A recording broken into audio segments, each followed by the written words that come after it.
How do you know that God exists?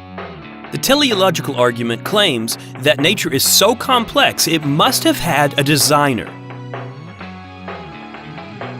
The cosmological argument claims cause and effect as proof that the universe must have had a first cause. The ontological argument claims that a maximally good God could not exist only in thought, but must exist in reality as well.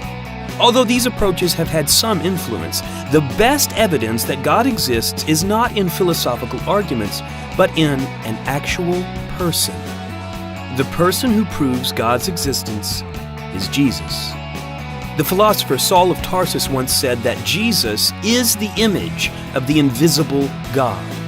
How could Jesus prove that God exists? Jesus' life was foretold centuries earlier with detail and accuracy by a host of people who claimed to speak on behalf of God. Assuming the Gospels are reliable, only the existence of an intelligent being who knows the future can account for this phenomenon. Jesus affirmed that these prophecies were about him when he said to the Pharisees, "For if you believed Moses, you would believe me, for he wrote about me." Assuming the Gospels are reliable, Jesus' public supernatural actions can only be accounted for by the existence of an active and intelligent supernatural being. He often called God his Father and claimed that his supernatural actions were God's own actions at work through him. Jesus once said, "The Son can do nothing by himself. Whatever the Father does, the Son also does." Jesus said that we should believe in God because of the supernatural works that he performed.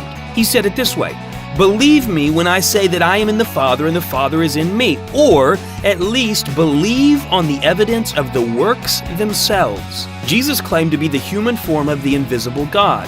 He said, "Anyone who has seen me has seen the Father. Also, I and the Father are one, and before Abraham was, I am." The skeptic might argue that Jesus' story is made up, or that the Gospels are not trustworthy. However, even a skeptic would admit that if the Gospels were proved to be trustworthy, it would prove the existence of God. So, are the Gospels trustworthy?